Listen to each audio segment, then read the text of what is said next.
নমস্কার বন্ধুরা, আজকে আমি একটা বিহারি স্টাইলে চিকেন কষা তৈরি করব। প্রথমে তাই কড়াইয়ে তেল দিয়ে দিলাম। এরপর ওই তেলের মধ্যে আলু দিলাম। আলুগুলো দিয়ে ওর মধ্যে নুন, হলুদ, একটু লঙ্কার গুঁড়ো দিয়ে আমি আলুটা ভালো করে লাল লাল করে আলুগুলোকে ভেজে নিলাম। এরপর ওই কড়াইয়ে আর একটু তেল দিয়ে এর মধ্যে তেজপাতা, পেঁয়াজ আমি দিয়ে এটাকে ভাজবো। পেঁয়াজটা যতক্ষণ না গোল্ডেন ব্রাউন হচ্ছে ততক্ষণ আমি ভাজবো। ভেজে ওর মধ্যে আমি মশলাগুলো অ্যাড করব। মশলা হচ্ছে আদা, পেঁয়াজ, রসুন, লঙ্কা, টমেটো, ধনে গুঁড়ো আর একটু জিরে গুঁড়ো দিয়ে আমি মশলাটাকে ভালো করে কষিয়ে নেব। এবার যতক্ষণ না তেল ছাড়ছে ততক্ষণ আমি কষাবো। এর মধ্যে আমি একটু লঙ্কার গুঁড়ো দিয়ে দিলাম, আর আমি একটু নুন হলুদ আগে দিয়ে কষিয়েছি।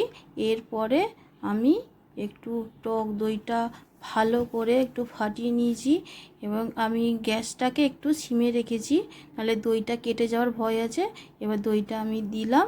এবার দইটা দিয়ে আমি ভালো করে একটু কষিয়ে নেব। ভালো করে যতক্ষণ না তেল ছাড়ছে ততক্ষণ কষাচ্ছি। এরপর এর উপরে আমি চিকেনগুলোকে একে একে দিয়ে এবার কষাতে থাকবো।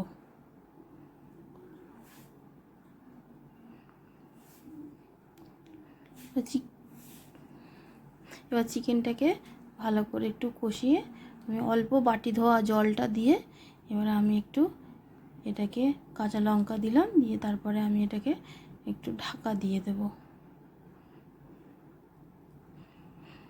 মাঝখানে আমি খুলে আবার একটু দেখে চেক করে নিলাম যে ভালো করে কষানো হয়েছে নাকি।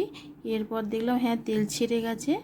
এরপর আমি আলুগুলোকে দিয়ে ভালো করে নাড়িয়ে নিয়ে অল্প একটু ফোটানো গরম জল এর মধ্যে দিয়ে আমি আবার ভালো করে একটু ফুটতে দেব।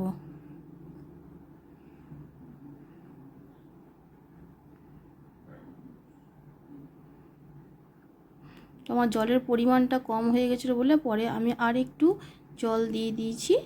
দিয়ে এরপর আমি নামানোর আগে একটু ধনে পাতা আর একটু সানরাইসের গরম মশলা দিয়ে আমি এটাকে 2 মিনিট রেখে আমি এটাকে সিমে করে দেবো।